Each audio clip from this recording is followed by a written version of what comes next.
안녕하십니까. 식사는 하고 오셨나요? 예. 오늘은 이제 이 문제집을 이제 쭉 한번 이제 살펴보게 될 텐데요. 이 문제를 가급적 많이 풀어드릴 생각입니다. 많이 풀어드릴 생각인데, 많이 풀어드리면은 해설이 상대적으로 좀 빈약할 것이고, 근데 문제를 이제 짝 컬러에서 이렇게 풀어드리게 되면은 약간의 해설은 조금 더 많이 해드릴 수 있겠죠. 여하튼 한번 문제부터 한번 풀어보도록 합니다. 여기에 나와 있는 문제는 여러분 이걸 하시면서 공부를 해 주시는데요. 여기는 중복되는 지문이 거의 없습니다. 중복되는 지문이 없기 때문에 처음부터까지 정독을 해 주셔야 돼요. 문제 그냥 몇 번 문제는 풀고 몇 번 문제는 안 풀고 그러지 마시고 그래 쭉 전부 다 해서 살펴보시기 바랍니다. 아마 이 문제를 처음부터까지 풀게 된다면 여러분 굉장히 실력자로 그렇게 바뀌어 계실 거예요. 교재 20쪽을 한번 열어볼까요? 바로 시작하도록 합니다. 거기에 중개부 유리와 공인중개사법 목적과 성격에서 거기 대표 유형 문제 한번 봐보시죠. 이건 지금 뭘 가지고 물어보냐면 공인중개사법 목적 제1조를 가지고 물어봅니다.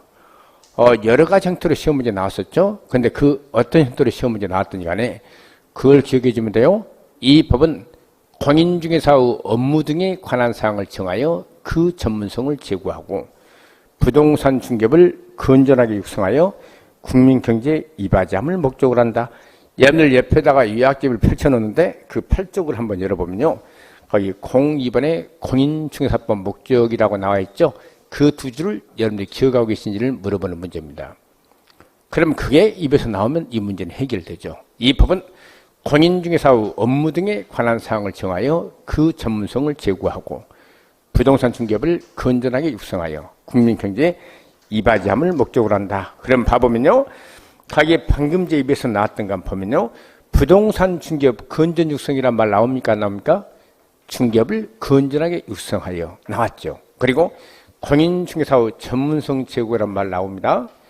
그리고 디귿번을 보면요. 계획보사의 건전 육성이란 말은 없잖아요. 그것은 아니고 부동산 중개업의 적절 기율이란 말도 없죠. 그리고 공정한 부동산 거래소 확립 이 말도 없습니다. 그래서 정답은 기역과 니은 이 두 가지가 나와 있네요. 정답은 1번이 정답입니다. 이걸 해결하지 못하면 굉장히 어려운 문제가 되고 마는 거예요. 지금 우리 뭘 보고 있냐면 문제집을 보고 있네요. 예, 문제집. 그래서 20쪽 거기에 정답은 1번이 정답이 되겠습니다. 그 다음에 21쪽을 보면요. 이 용어가 나와요. 용어는요. 교재를 잠깐 한번 봐볼까요? 그 요약집의 9쪽을 열어보면요. 중개부터 중개보정까지 해서 6가지 용어가 나오는데 매년 시험 문제 물어봅니다. 제가 한번 읽어볼 테니까요. 여러분들 입에서 그 말이 그대로 나와줘야 해요. 이 법은 거기 한번 봅니다. 이 법에는 용어가 몇 개가 나오냐면 6가지가 나와요. 중개부터 중개보정까지 나오게 되는데 제가 한번 읽어보겠습니다.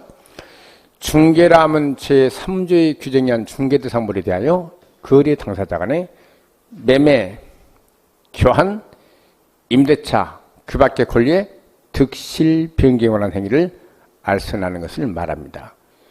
공인중개사라면 이 법에 의한 공인중개사 자격을 취득한 자를 말하고 중개업이라면 다른 사람의 의뢰에 의하여 일정한 보수 받고 중개를 업으로 행하는 것을 말합니다. 개업공사를 하면 이 법에 의하여 중개사무소 개설 등록을 한 자를 말하고 소속 공인중개사라 하면 개업고사에 소속된 공인중개사 가로 안을 보면 개업고사인 법인의 사원 또는 임원으로서 공인중개사인자 포함합니다. 로서 중개업무 수행하거나 개업고사 중개업무를 보조하는 자를 말합니다.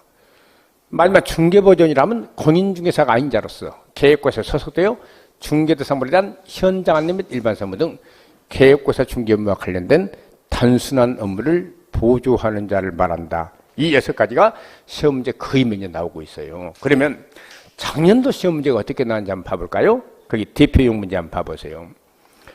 법령에 관한 내용으로 틀린 것을 찾아라 1번입니다.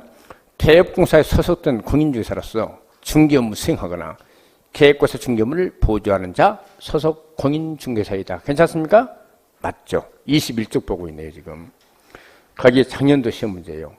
그래서 1번이면은 맞는 지문이죠. 소속공사는 중개업무 수행도 가능하고 계획고사 중개업무를 보조도 하는 사람이죠. 1번이면 맞는 지문. 그 다음 2번입니다. 계획고사는 법인의 사원으로서 중개 업무 수행하는 공인중개사는 소속 공인중개사이다. 맞는 질문이죠? 계획고사는 법인의 사원 또는 임원으로서 공인중개사인자 포함 이렇게 나오니까 그분도 소속 공인사로서 중개 업무 수행이 가능한 사람이죠. 2번이면 맞는 질문. 그 다음 3번입니다. 무등록 중개업자에게 중개를 의뢰한 거래한 사자는 무등록 중개업자와 중개인데 무등록 중개업자와 공동정범으로 처벌한다. 이게 틀렸어요. 여러분들 이 말 기억나실지 모르겠습니다. 여기 칠판 한번 봐보세요. 갑타시가 누구냐면요. 갑타시는 중개사무소 개설등록 받지 않고 중개업을 영위하고 있는 사람입니다. 이분은 무등록 중개업이에요. 그러면 A와 B 두 사람이 찾아가서요. 무등록 중개업이라는 사실을 알면서 갑타시를 찾아가서요. 이 A라는 사람은 아파트를 팔아주세요라고 의뢰를 하게 됩니다. 이 B라는 사람은 아파트 하나 사주세요 이렇게 의뢰를 해요. 갑타시가 열심히 중개활동합니다. 중개활동에서 A와 B 두 사람 간의 거래계약을 체결시켜요. 지금 이걸 뭘 알고 계신지를 물어보는 문제냐면요. 이걸 한번 제가 정리를 해봅니다. 전에 우리 등록 부분에서 공부하신 내용인데 한번 기억이 나시니 들어보세요. 갑타시라는 사람은 무등록 중개업을 하고 있는 사람이기 때문에 우리 법령에서 가장 무거운 처벌을 받는 사람이에요. 나중에 등록 부분을 공부할 때 한번 말씀드리겠지만 한번 들어보세요. 이분은 누구냐면요. 무등록 중개업입니다. 이분은 우리 법령에서 가장 무거운 죄인 3년 이하의 징역 또는 3천만 이하 벌금형을 받아요. 왜 처벌이 됩니까?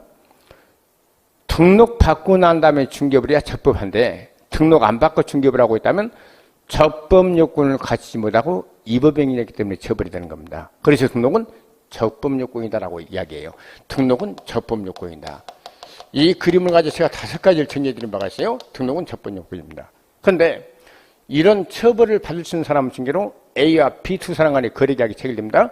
이 거래계약은 유효입니까? 무효입니까? 거래계약은 유효가 되죠. 유효가 됩니다. 유효가 된단 말은 효력에는 영향을 미친단 말입니까? 안 미친단 말입니까? 안 미쳐요. 그래서 등록은 적법 요건이죠. 효력 요건은 아니다. 효력 요건은 아니다라고 이렇게 우리가 공부했던 바예요. 효력 요건은 아닙니다. 그러면 갑타시 중개로 A와 B 두 사람 간의 거래계약이 체결되면요. 거래계약은 유효를 하더라도 갑타시는 A와 B로부터 중개보수를 못 받습니다. 받을 수가 없어요. 중개보수 못 받습니다.